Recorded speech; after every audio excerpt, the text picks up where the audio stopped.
que o país passa. Os escândalos de corrupção que estão tomando o Brasil, eu falo do INSS, falo do escândalo do Banco Master. Reparou que ninguém mais fala do Banco Master?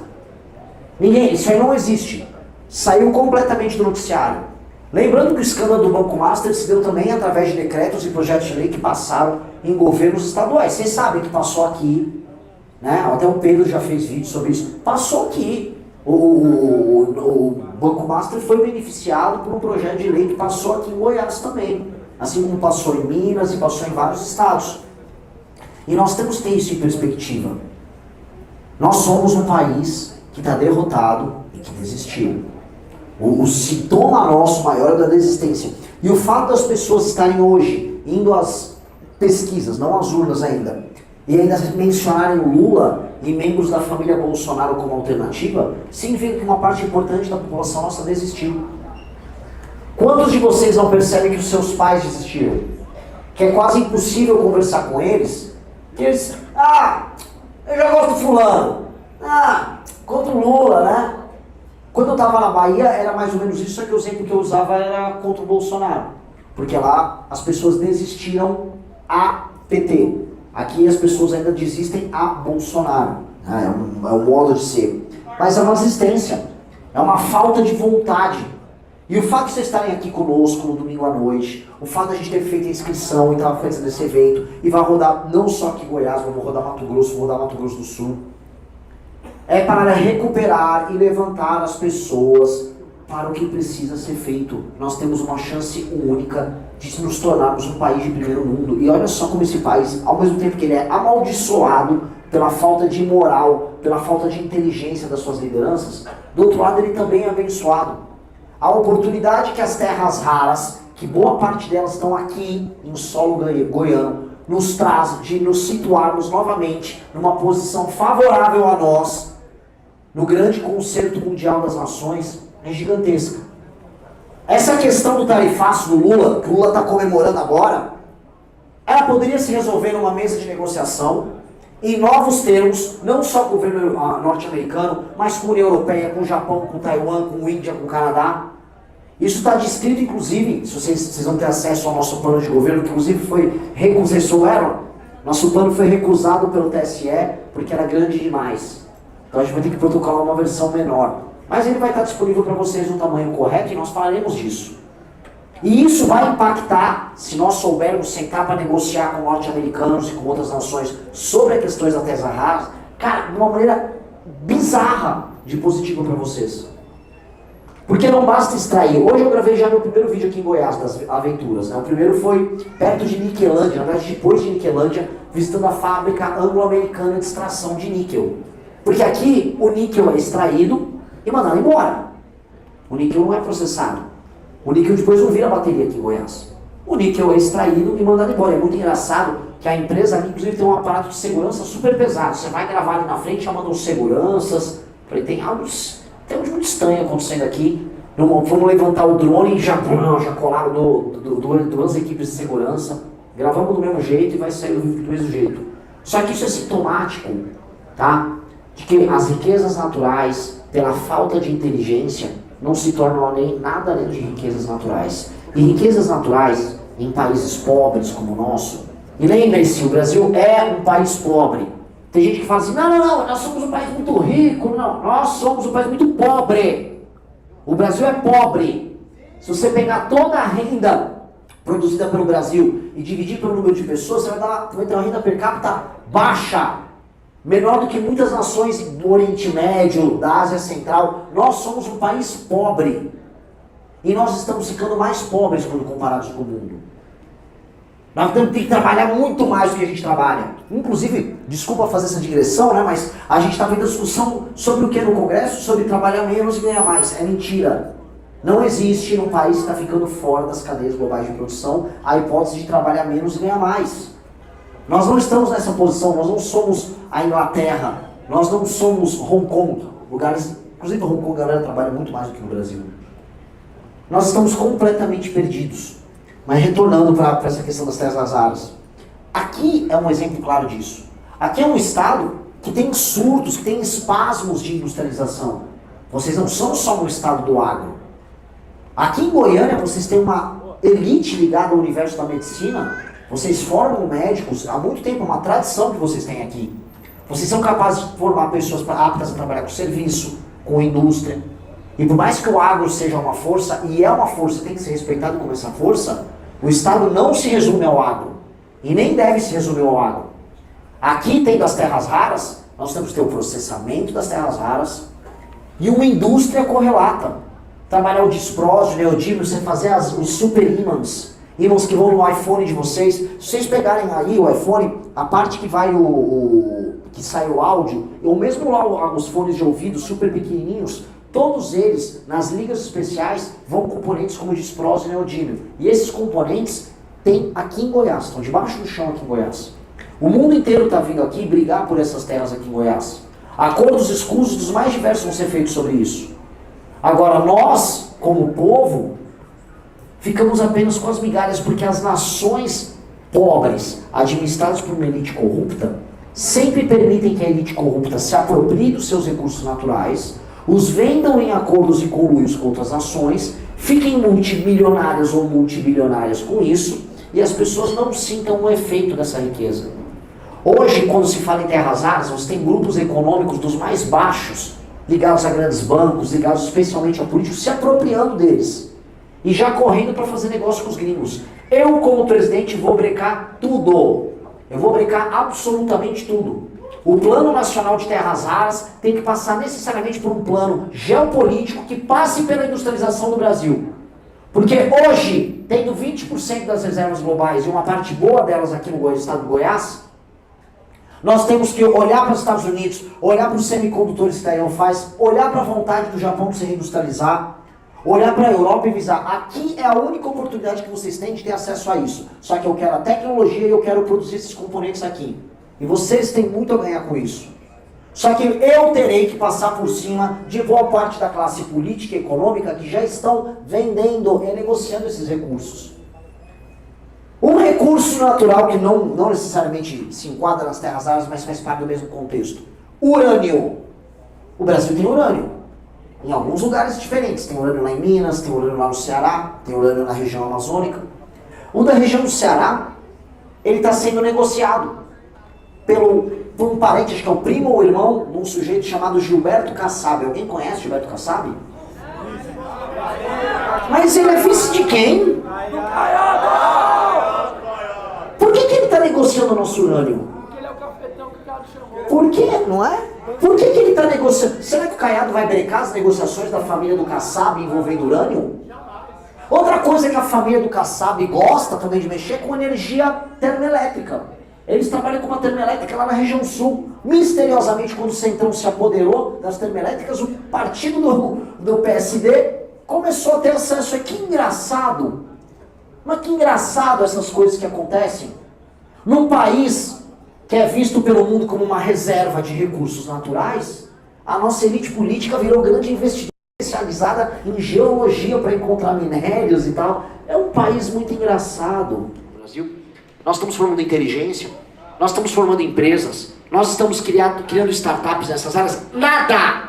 Nada! É um país empobrecido e derrotado. As empresas estão sendo fechadas no Brasil, setores inteiros estão desaparecendo.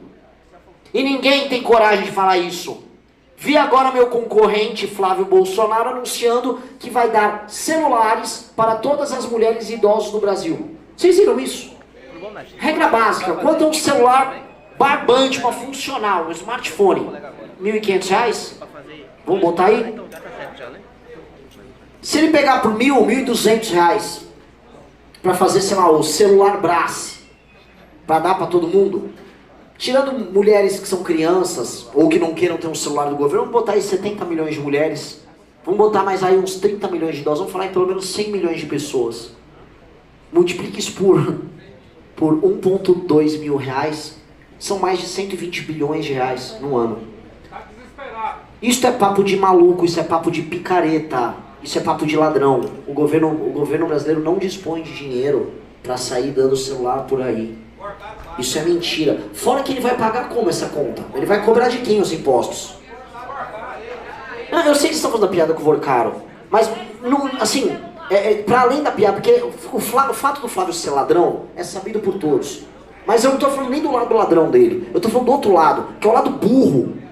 É o lado burro. Ele acha que ele vai motivar as pessoas a imitar o Lula. Ó, o Lula deu a picanha, agora eu vou dar um celular. Esse é o nosso fim. A partir do momento que nós nos tornamos uma cópia mal feita do petismo, que é o campo do antipetismo, nós morremos. Vocês são pessoas aqui se arrastando por migalhas para talvez ganhar um celular da Celular Brás enviado pelo governo federal? É isso que vocês viraram? É isso que nós somos? Um povo de fraco, comprado por aparelho celular vagabundo, dado por um ladrão, ligado ao Comando Vermelho como esse bosta do Rio de Janeiro? Porra, não! Não! Odeie ele! Odeie a todas essas pessoas que ficam vendendo o nosso destino com promessa vazia. Meu papel nessa eleição é falar, eu não vou dar celular para ninguém. Eu não vou dar celular para ninguém. O que eu posso fazer é cortar privilégios do alto funcionalismo e dar um abatimento de imposto para as pessoas que querem ter celular. Isso nós podemos fazer. Para qualquer um, homem, mulher, rico, pobre, velho, novo. Todo mundo. Posto aqui. Sobre a reforma tributária, eu só queria comentar. A reforma tributária nossa, não fosse as exceções que foram colocadas lá por lobby, ela é um avanço pelo que a gente já tem. Então, só falando mal da reforma, mas a reforma não é ruim para os municípios, inclusive aqui de Goiás. Saibam disso. A reforma que vai acabar gerando a tributação no destino vai fazer com que os municípios que exportam a sua produção agrícola, que por conta da Lei Candir não ficam com os impostos aqui, eles fiquem porque o consumo fica aqui, porque a população economicamente ativa está aqui.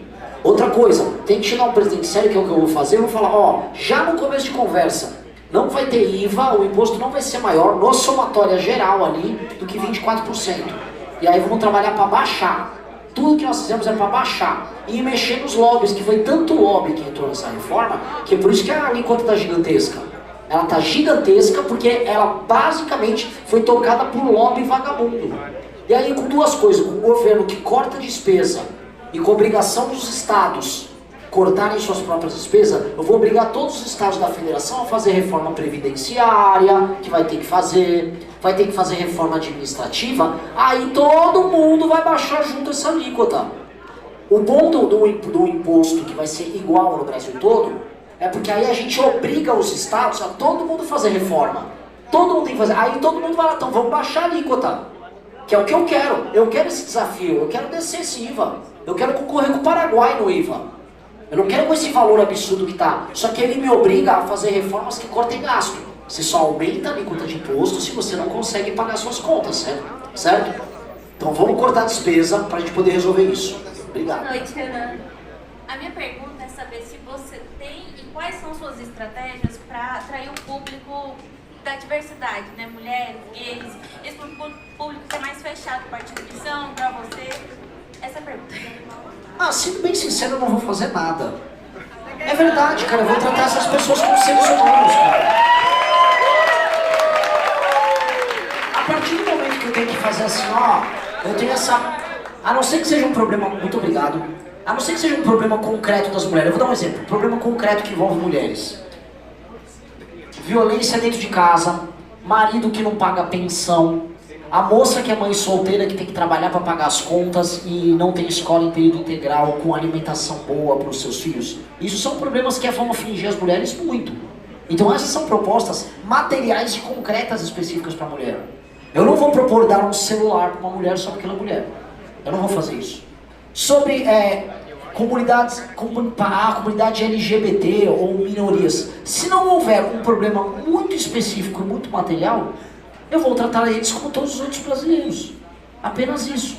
Se houver ou não, olha, estão chacinando gays no Maranhão, vamos supor, estou inventando aqui. Estão chacinando? Então vamos ter uma política muito dura sobre isso. Olha, está aumentando uma violência específica contra trans, tá? Estão batendo trans na rua só porque é trans, estão matando trans na rua. Por mais que a propaganda venda que isso está acontecendo, quem morre mesmo é homem, jovem, pardo e negro, tá?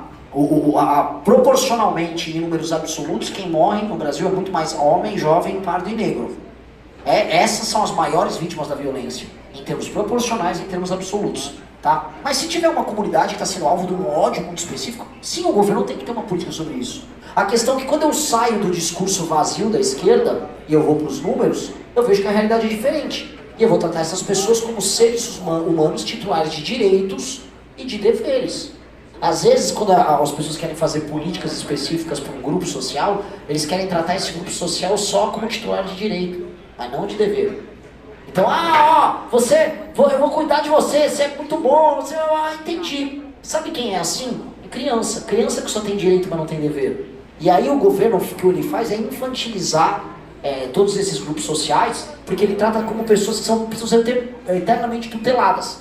O índio, vou tutelar o índio. O que você quer, índio? Aí o índio espirrou, faz uma reserva, dá o dinheiro da FUNAI pro índio. Não, qual é? O índio não é criança. O índio é um ser humano e eu quero ver índio no Brasil ser titular de direito e dever. Se o índio invadir uma propriedade, o índio tem que pagar, ele tem que ser preso por invadir a propriedade. Se o índio quiser abrir uma empresa, que hoje é difícil para ele, se ele quiser usar aquela reserva que ele tem para ganhar dinheiro, eu quero que o Estado ajude ele e ajude a financiar para a comunidade indígena viver bem, titular de direito e de dever. É isso que se faz um cidadão. Então, eu não vou fazer a política populista dos demais. Até porque, no fundo, a pessoa que está disposta a votar num político só por causa disso, ela já não vai votar em mim. De nenhuma maneira. Ela já não vai gostar do que a gente está falando. Porque essa pessoa, no fundo, ela só quer uma migalhinha ali. E aí já vai ter um político melhor do que eu para fazer essa política. E eu tenho certeza que as mulheres brasileiras, do que as pessoas... Assim, eu vou dar um exemplo. Jovens gays ao redor do Brasil, eles já gostam das minhas propostas. Eu não preciso falar com eles de uma maneira diferente. Não preciso. Eu preciso tratar eles como pessoas respeitáveis que são titulares de direitos e deveres. Então, eu acho que a gente não precisa se preocupar com isso. Eu não acho que essas políticas que a esquerda faz, elas são eficazes no longo prazo. E eu acho que, inclusive, é uma canseira. Até uma coisa pra vocês anotarem. O próprio Caetano Veloso, outro dia eu vi o Gregório do Vivier, estão tirando o pé do discurso woke. Porque eles viram que o negócio foi longe demais e não deu em nada. Deu uns privilégios, o fulano foi preso porque não usou o pronome, mas não gerou um país melhor, não gerou um país inclusivo. Até porque os nossos problemas, pobreza e violência, eles atacam a todo mundo. E eles não são resolvidos por conta desse discurso vazio. Obrigado. Curta esse vídeo e inscreva-se no canal.